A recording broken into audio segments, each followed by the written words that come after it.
আমুদি মাছের টক ঝাল বানিয়েছিলাম আমি কাল। সবার ফার্স্টে কড়াতে সর্ষের তেল গরম করে আমুদি মাছগুলোকে নুন হলুদ দিয়ে কড়াতে দিয়ে দিয়েছি। এবার আস্তে আস্তে মাছগুলোকে উল্টে পাল্টে লাল লাল করে ভেজে নিচ্ছি।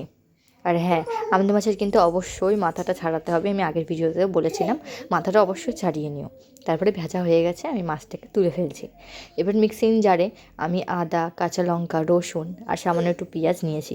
বেশি মশলা দিও না, কারণ আমুদি মাছ তো বেশি মশলা দিলে আবার ভালো লাগে না। হালকা একটু মশলা দিও। মশলা দিয়ে তারপরে এগুলো দিয়ে পেস্ট করে নিচ্ছি। পেস্ট হয়ে গেছে। আর নিয়েছি 2টো টমেটো, কারণ আগেই বলেছি টক ঝাল করছি, তো একটু তো টক ফ্লেভারের জন্য টমেটো দেওয়ার প্রয়োজন। আর এখন তো শীতকাল, আমের সিজন না, তাই জন্য আম দেইনি, নাহলে আম দিয়েও করা যায়। তারপরে কড়াতে কালো জিরে ফোড়ন দিয়ে দিচ্ছি। কালো জিরে ফোড়ন দেওয়ার পর আমি একটা পেঁয়াজ এখানে কুচি করে কেটে রেখেছি, সেই পেঁয়াজটাকে কড়াতে দিয়ে দেবো। দিয়ে নেড়ে চেড়ে ভালো করে পেঁয়াজটাকে লাল লাল করে ভেজে নিচ্ছে। আর হ্যাঁ, একটা কথা সবাইকে বলি, দীঘায় গিয়ে তো আমুদি মাছ, তারপরে সুন্দরবনে গিয়ে আমুদি মাছ অনেক খেয়েছো। এবার এখানে কলকাতার আমুদি মাছ তোমরা খেয়ে এইভাবে করে বানিয়ে খেয়ে দেখো, অবশ্যই ভালো লাগবে। তারপরে আগের থেকে মিক্সিং জারে বাটা মশলাটা দিয়ে নেড়ে চেড়ে ভালো করে কষাতে হবে, যাতে মশলার কাঁচা গন্ধটা সম্পূর্ণ তরকারির থেকে চলে যায়। তারপরে দিয়ে দিচ্ছি একটু হলুদ গুঁড়ো, দিয়েও ভালো করে নেড়ে চেড়ে মশলাটার সাথে মিশিয়ে নিচ্ছি। মশলা প্রায় ভাজা হয়ে এসছে। তারপরে এখানে দিয়ে দিচ্ছি সেই পেস্ট করে রাখা টমেটোটাকে। এবার টমেটো দিলে নুন তো দিতেই হবে, যাতে টমেটোটা তাড়াতাড়ি গলে যায়।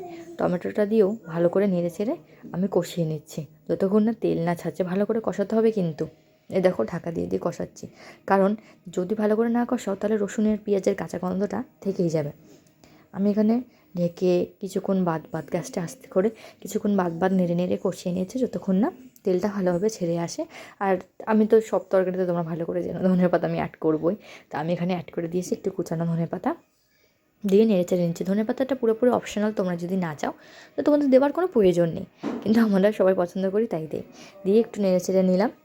নেড়ে নিয়ে এবার প্রায় এটা ফুটে এসছে, প্রায় জল পুরোপুরি টমেটোর জলটা শুকিয়ে গেছে। তাই আমি এখানে অ্যাড করে দিচ্ছি আবার পরিমাণ মতন জল। সামান্য একটু জল দেবো, কারণ যেহেতু এটা একটু গাঢ় গাঢ়ই হয়, আর বেশি গ্রেভি রাখার দরকার নেই, তাই জন্যে। তারপরে ঝোলটা ফুটে এসছে, আর এখানে দিয়ে দিচ্ছি আগের থেকে ভেজে রাখা আমুদি মাছগুলো। সত্যি কথা বলতে, যারা একটু টক টাইপের তরকারি খেতে ভালোবাসো, তারা এইভাবে করে টক ঝাল করে রান্না করে দেখো, হেভি লাগে খেতে।